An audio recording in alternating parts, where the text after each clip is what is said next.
Welcome back to B and T Living in the V. I'm B, T's behind the camera, and it's little brother Brock. Yes, we have on the same fucking clothes. It's the same fucking day. I only get to see him every once in a while. He's up here visiting, so I gotta knock this shit out today. So I don't hear nothing about, he's got the same fucking clothes on. Yeah, we do. You know what I'm saying? That's why.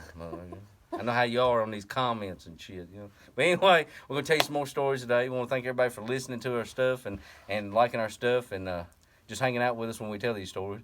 It's embarrassing. This shit keeps happening day by day. I got stories I could tell you from like 2 days ago. You hear me? Of shit that has happened, you know. But it's all funny stuff most of the time, a good time. We're not in the van right now. We're not traveling, so we're in a cabin in the woods in the middle of nowhere. Sitting there next to the wood stove and hanging out. So we're going to tell you some stories today. So we hope you enjoy it, and we'll have more episodes to come. So, Bub, what's the first story we're going to tell today? Three-wheeler story. The three-wheeler story? Yeah. That was a good time. That was a bad time for me. All right, man. Bub's going to tell you the three-wheeler story. Well, we lived down in Tennessee. Mama and we'd go see her on the weekends and whatnot, and we eventually moved down there and lived with her. Well, it was one weekend we was down there.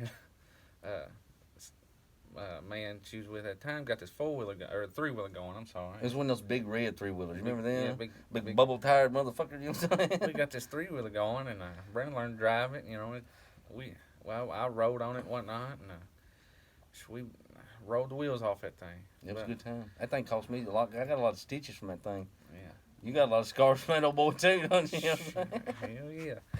Well, it was one time we was in the woods. We came out, and I was riding on the back of it, and I was just careless. After you ride it so many times, you just get comfortable with it. Yeah. Well, I was riding, he was driving. I know it's a bad time. Two people on a three-wheeler. And you had to shift gears.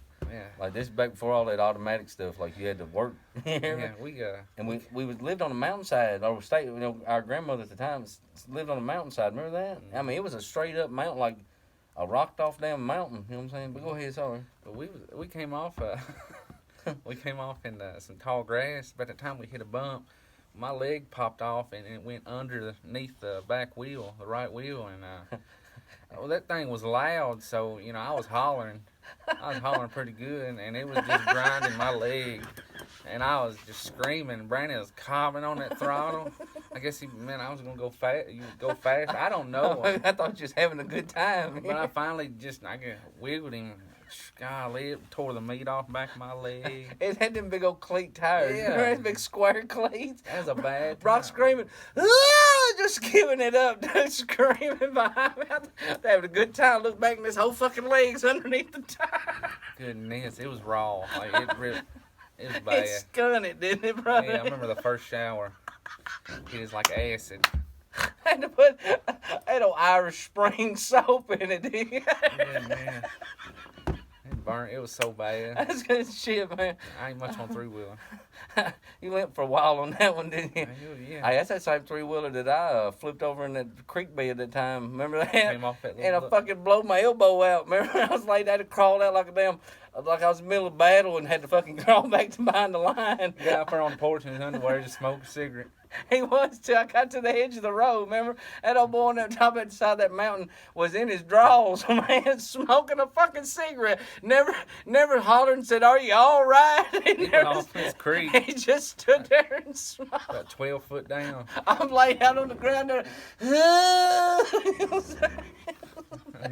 He's gonna finish his cigarette for you. He didn't even speak. He didn't even wave or nothing. You know what I'm saying?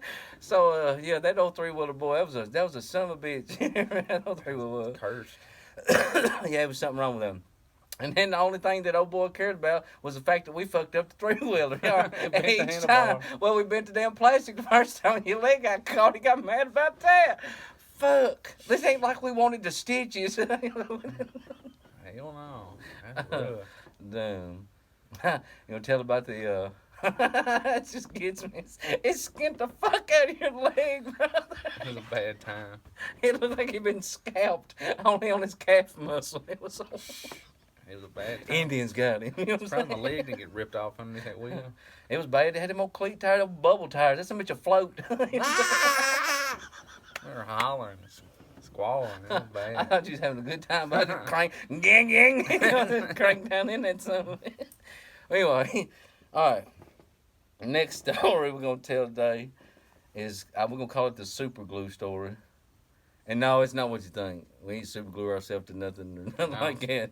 Our hands together, none of that bullshit. Just We was came in smarter than handy. that. Not much smarter than that. We was a little smarter than that. So, our dad, man, if you know us personally, you've met our dad, man, you can understand what I'm talking about. We love him to death, but he is OCD.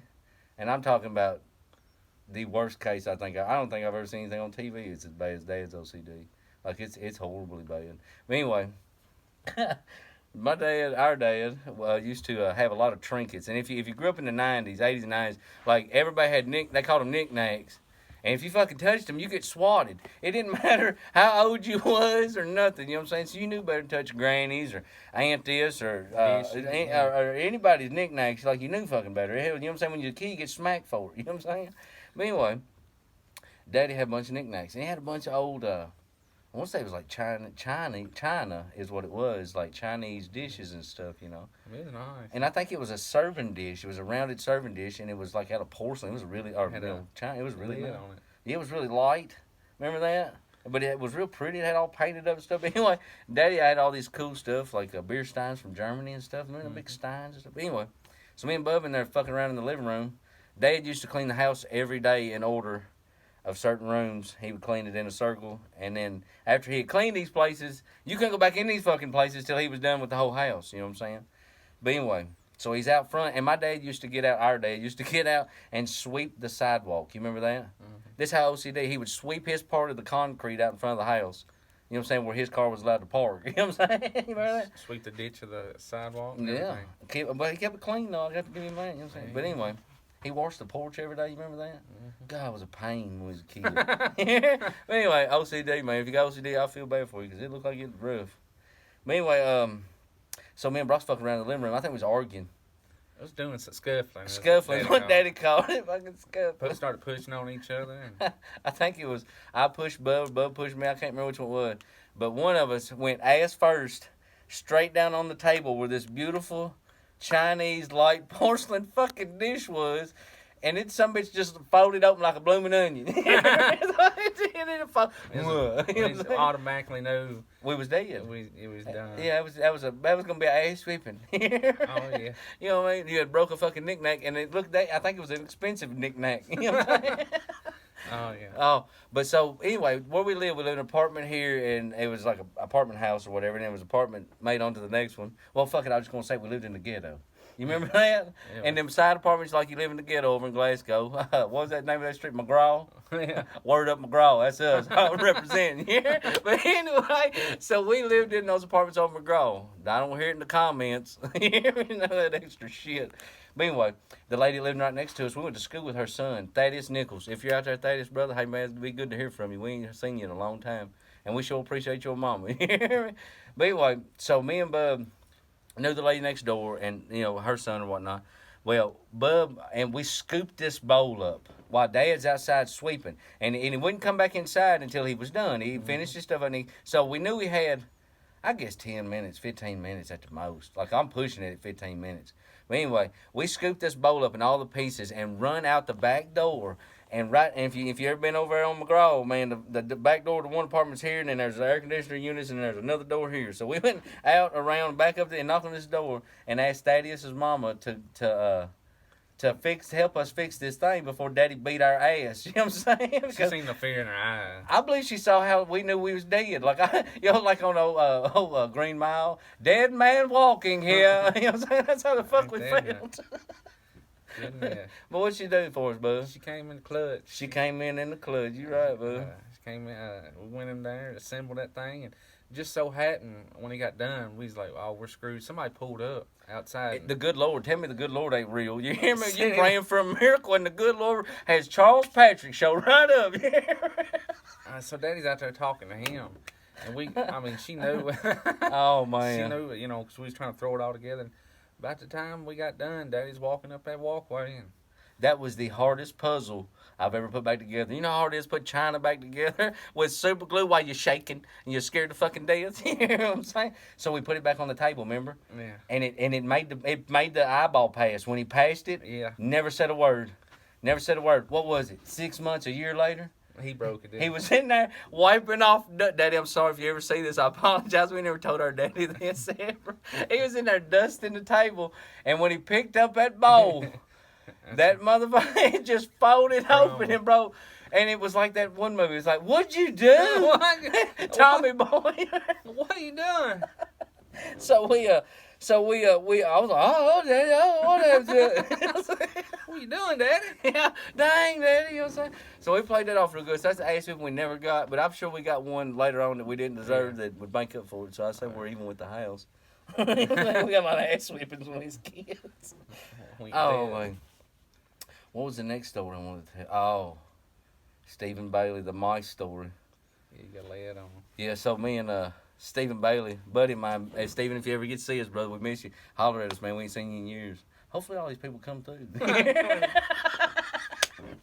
But anyway, so he was my best friend back when we was in school, man. He was a good friend of mine. So we used to go out to his family's house, and they were farmers. Like, lived on a farm and had cows and made their own cheese and things like that. That's some of the best Jersey cheese. Made with Jersey cow milk. Oh, man, I ate some of the best cheese ever out that place. But anyway, speaking of Jersey cows, we were in a field one time, just fucking off, and was fucking with this big Jersey bull. And if you know anything about Jersey cows, they're about the meanest cow that you'll ever be around. Not, I don't get to say mean, just quick to kick your brains out. You know what I'm saying? Like, they just aggressive. You know what I'm saying? Anyway, so we're out there fucking with this bull, and we shouldn't have been messing with him. He was a big old dude, too. We had chased us, and at one point we knew we wasn't going to be able to run him this time, you know what I'm saying? So there was a corn crib right in the middle of the field, and the door always stayed open. You know what I'm saying? Always stayed open. I don't know how that corn never rotted. But anyway, it always stayed open, so we passed the corn bin a couple times. On the second, by third time around it, we both dove right in that corn bin away from that bull. Well, that bull goes to snorting in a mad, and he finally... But let me tell you something. When we jumped in that corn crib, it was full of fucking mice, y'all. They bit us. I've been bit in places by mice I ain't know I fucking had. You hear me? So let me tell you something. If you're ever running from a bull, it's probably better to be trampled than it is to jump in there and get bit by mice standing in. I'm talking about waist deep corn. You can't get away from them. You're sinking as you're moving. You know what I'm saying? Hoping you don't go under. You know what I'm saying? And they're just biting you. And it was almost like Chinese torture. It was miserable. I do remember screaming like a girl, trying to climb the walls. You know what I'm saying? No way out, bub. I can't remember how long it took us to get out of there, and they just lit us up the whole time. It was like being stung by bees, but like 10 times worse every time. You know Playing with fire that day. Oh, man. I think, and the bull never chased us when we got out and walked to or walk, crippled to the fucking house. You know what I'm saying? He never bothered us. I think he knew. I think he fucking knew. They got their ass eat up. They know what the word is, don't they? Hey, we appreciate y'all hanging out with us on this episode. We'll be back with you with some more. And yes, we'll have on the same fucking clothes. So stick with us, and we'll see you soon.